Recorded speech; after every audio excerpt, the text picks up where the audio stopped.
Qatar ഗവൺമെൻറ്റിൻ്റെ മിക്കവാറും എല്ലാ സ്ഥാപനങ്ങളുമായി ഞങ്ങൾ ബന്ധം സ്ഥാപിച്ചിരുന്നു. ചിലരൊക്കെ സർക്കാരിൽ ജോലി ചെയ്യുകയും ചെയ്തിരുന്നു. അത് വളരെയേറെ പ്രയോജനപ്പെട്ടിട്ടുണ്ട്.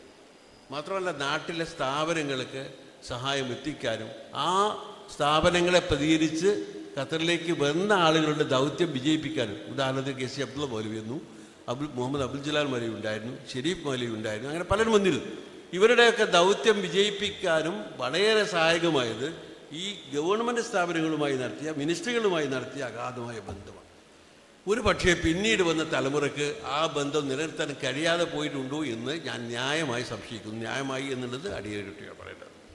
പ്രത്യേകിച്ച് ഈ അടുത്ത ദിവസം റമദാനിന് സ്വല്പം മുമ്പ് ഒരു 5-6 ദിവസം ഖത്തറിലേക്ക് അയച്ചു കൂട്ടിയിരുന്നു, പോയി വെറുതെ ഇരുന്നതാണ്, പ്രത്യേകിച്ചൊന്നും ചെയ്യാൻ പോയതല്ല. ആ സന്ദർഭത്തിൽ അന്വേഷിച്ചിടത്തോളം മനസ്സിലായത് ഇപ്പോൾ ആ പോസ്റ്റുകളിലൊക്കെ ഉദവികളാണ് ഉള്ളത്. നന്നായി അറബി പഠിച്ചതുകൊണ്ട്, ഇംഗ്ലീഷും അറബിയും നന്നായി പഠിച്ചതുകൊണ്ട് ഈ ഉദവികൾ എന്ന് പറയുന്ന ഈ ജാമ്യ ഉദവിയ എവിടെയാണ്? ചെമ്മാട് ദാറുല്ല. അവിടെ പഠിച്ച വിദ്യാർത്ഥികളാണ്, പൂർവ്വ വിദ്യാർത്ഥികളാണ് ഇപ്പോൾ ഖത്തറിലെ മിക്കവാറും ഗവൺമെൻറ് സ്ഥാപനങ്ങളിൽ എത്തിപ്പെട്ടിരിക്കുന്ന മലയാളികൾ എന്ന് മനസ്സിലാക്കാൻ കഴിയും.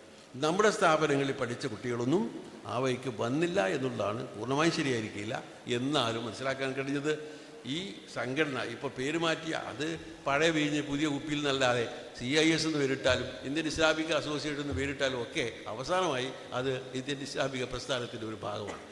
അതിലെ പ്രവർത്തകർക്ക് ആ കാര്യത്തിൽ അവരെ കൊണ്ടും പറയല്ല ഞാൻ, ആ കാര്യത്തിൽ ശ്രദ്ധ പതിഞ്ഞില്ലെന്നോ അല്ലെങ്കിൽ മറ്റെന്തോ പ്രശ്നങ്ങളോ ഉള്ളതുകൊണ്ടാണ് അങ്ങനെ സംഭവിക്കുന്നത്.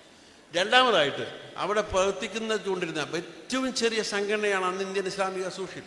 പക്ഷേ അവിടെ പ്രവർത്തിച്ചുകൊണ്ടിരുന്ന മുസ്ലിം ലീഗിൻ്റെ പോഷക സംഘടനകളാവട്ടെ, കോൺഗ്രസിൻ്റേതാവട്ടെ, ഈവൻ മാർക്സിസ്റ്റ് പാർട്ടിയുടെ അനുഭാവമുള്ള പാർട്ടി സംഘടനകളാവട്ടെ, അവരോടൊക്കെ നിത്യബന്ധം പുലർത്തിയിരുന്നു. അതുകൊണ്ട് പൊതുസമൂഹത്തിൽ പ്രവർത്തിക്കാൻ നമുക്കൊരു തടസ്സവും ഉണ്ടായിരുന്നില്ലെന്ന് മാത്രമല്ല, ധാരാളം പേരെ നമ്മളോട് സഹകരിപ്പിക്കാൻ കഴിഞ്ഞിരുന്നു എന്നുള്ള വസ്തുതയാണ്. ഇപ്പോഴും ആ പാരമ്പര്യം തുടരുന്നുണ്ട് എന്നാണ് ഞാൻ മനസ്സിലാക്കുന്നത്. ഇല്ലെങ്കിൽ തിരുത്തപ്പെടേണ്ടതായ ഒരു കാര്യമാണ് അത് എന്നുകൂടി സൂചിപ്പിക്കുകയാണ്.